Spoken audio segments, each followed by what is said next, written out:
Good evening to everyone gathered here tonight, school principals, science teachers, future students and parents, and members of the community. What if our world was a place of zero hunger? What if our world had a food supply that was drought-proof? My dream is for a zero hunger generation by creating resilient food systems. Australia's influential food educator Stephanie Alexander inspired me. The Kitchen Garden Foundation teaches about food, how it grows, and the pleasure it brings to a community. But I'm not here to talk about cooking. My water-aware food production curriculum has at its heart the profound changes required to grow food when water is scarce. Students will experience a real-life scientific journey from water in the tank to food on the plate. My curriculum puts students in the driver's seat to tackle the United Nations Sustainable Development Goal to end world hunger by 2030.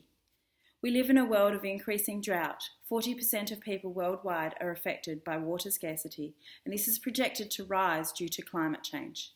In 2011, 41 countries experienced water stress, many of which are close to depleting their supply of renewable fresh water. In teams, students will be research scientists as they grow food.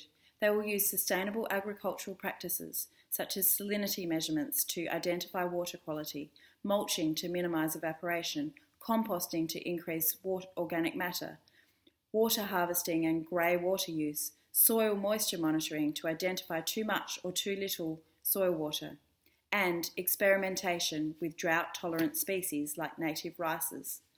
Students are learning life skills, complex problem solving, creativity, and active learning.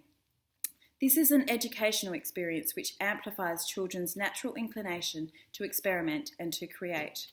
In my experience as a winemaker, I have seen drought-tolerant rootstocks literally halve the amount of water required to achieve a desired yield.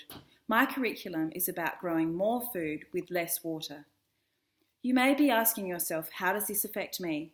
As educational professionals, you are in a powerful position to unlock children's creative potential to solve 21st century challenges. To support implementation, we have partnerships with like-minded industry experts, from research scientists through to skilled farmers, and emerging networks of school communities across Australia. As Stephanie Alexander says, it takes a community to grow a community. In this water-aware food production curriculum, students grow market-quality food using the mind of a future farmer, taking on board our changing climate and our water scarcity. We will nurture a generation of independent thinkers who will actively pursue global consideration to feed the world with minimal impact on our most precious commodity, water.